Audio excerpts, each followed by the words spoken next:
안녕하십니까. 저는 자유와 평등을 위한 법정책연구소에서 연구실장으로 근무하고 있는 전윤성 미국 변호사입니다. 오늘은 제가 낙태가 합법화되면 세상은 어떻게 바뀔까라는 주제를 가지고 좀 말씀을 드리려고 합니다. 지금 우리나라에서는 작년에 헌법재판소가 이 형법상 낙태죄에 대해서 헌법 불합치 판결을 내려서 이제 올해 내로 관련 법들을 개정을 해야 되는 그런 상황 가운데 있습니다. 정부에서는 이 낙태죄 또 모자보건법에 대한 개정안을 이미 마련을 했고요.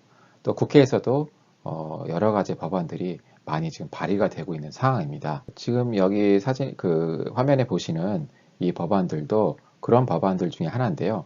이 권인숙 의원이 대표 발의한 형법 개정안, 또 이은주 의원이 발의한 형법 개정안은 모두 그 낙태죄를 전면적으로 폐지하는, 폐지하는 그런 내용을 담고 있습니다. 이 똑같은 내용을 담은 개정안을 굳이 두 개나 발의를 했는지 좀 의문이 되는데요. 지금 이 두 법안의 발의자를 보면은 이 7명이 공동으로 참여를 했습니다. 그러니까 이제 뭐 실질적으로 두 법안이 나왔지만은 여기에 참여하신 의원분들은 그렇게 이제 많지는 않은데요.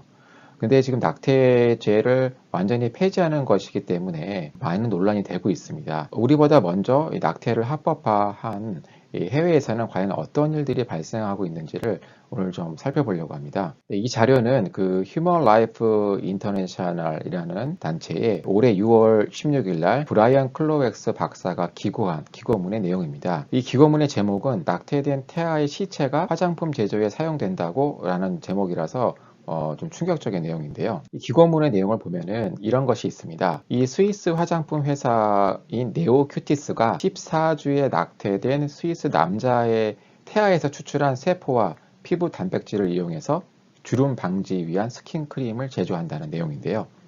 요즘에 그 주름 방지를 위한 여러 가지 화장품을 뭐 여성뿐만 아니라 남성들도 사용을 하고 있는데 여기에 이 낙태된 태아가 사용된다는 것이 참 충격적입니다. 또 이런 내용도 있습니다. 1980년대 중반 영국과 프랑스에서 낙태 시술소가 낙태된 태아의 시체를 화장품 제조의 회사에 판매하는 것이 조사 결과 밝혀졌다. 라고도 되어 있습니다. 러시아의 상황은 더 충격적인데요. 러시아에서는 낙태된 태아의 시체를 러시아 기업에 5,000파운드, 우리나라 돈으로 약 740만 원의 가격으로 판매를 한다고 하고요. 이 낙태된 태아의 가격이 이 언제 낙태가 됐는지 그 주수에 따라 다르다고 합니다.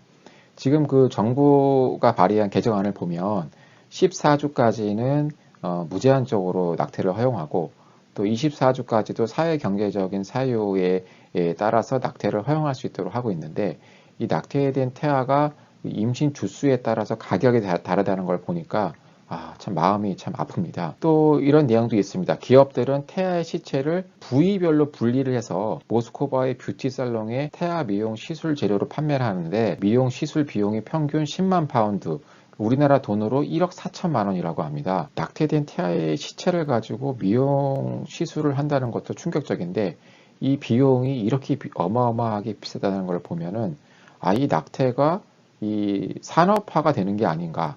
결국 낙태는 비즈니스로 갈 수밖에 없다. 이런 생각을 하게 됩니다. 네, 이 기사는 미국의 시애틀 타임스가 2015년 7월에 보도하는 건데요. 낙태 시술소에서 나온 태아의 장기와 세포를 매매하고 사용하는 사람들이 있다라는 그러한 보도입니다. 기사의 내용을 보면은 태아의 장기와 세포의 가격이 수천 달러, 하나로 수백만 원에 달한다라고 하고 있고요. 그 다음에 낙태 시술소에서 나온 태아의 장기와 세포를 매매하고 실험에 이용한다는 그러한 내용을 고발하는 동영상이 공개됐다라고 보도하고 있습니다. 그리고 기사 내용을 보면은 이런 내용도 있습니다. 주요 대학과 정부 연구소의 과학자들이 수십 년 동안 조용히 태아의 시체를 실험에 이미 사용해 오고 있다라고 하고 있고요. 그 다음에 이 500만 개의 냉동 태아의 간에서 추출한 CD133 플러스라는 줄기세포가 담긴 유리병의 가격이 24,000달러, 그러니까 우리나라 돈으로 2,700만 원 이상의 거래가 되고 있다고 합니다. 이 생명윤리법에 따라서 인간 줄기세포에 대한 연구가 제한이 되다 보니 이렇게 낙태된 태아로부터 쉽게 얻을 수 있는 줄기세포를 가지고 이러한 연구를 하는 게 아닌가라는 그런 생각을 해보게 되는데요. 2013년도 기준에서 임신 14주에 낙태된 태아 세포의 가격이 $515고 14에서 24주까지 낙태된 태아의 장기와 세포는 $300에 거래가 되었다고 해서 참 충격을 주고 있습니다. 이 기사는 영국의 데일리 메일이라는 언론사에서 2020년 5월에 보도한 내용인데요. 인간의 세포를 쥐의 배아에 이식해서 증식하는 실험에 성공했다는 내용입니다. 이 화면에 보시는 사진은 이 수정 후 17일이 된 쥐의 배아에 이식된 인간의 세포의 사진인데요. 이 파란색으로 보이는 것이 쥐의 배아고 이 녹색으로 보이는 것이 그 쥐의 배아에 이식된 인간의 세포입니다. 근데 이 인간의 세포가 대부분 지금 쥐 배아에서 간 부분에 모여져 있다라고 좀 설명을 하고 있습니다. 그런데 지금 이 실험에 사용된 것이 낙태된 태아의 시체에서 추출한 줄기세포를 사용했다라고 보도를 하고 있고, 그래서 참 논란이 되고 있다라는 내용을 지금 보도를 하고 있습니다. 지금 우리나라에서는 올해 10월 달에 생명윤리법 개정안이 발의가 됐는데요. 현행법이 유전자 치료에 대한 연구를 금지를 하고 있는데, 그런 금지 조건을 완화하는 내용을 담고 있습니다. 이 성산생명윤리연구소의 검토 의견을 보면 이 개정안은 모든 유전자 변형 행위에 대해서 확장하는 것을 그기 때문에 이거 매우 위험하다라고 하고 있습니다.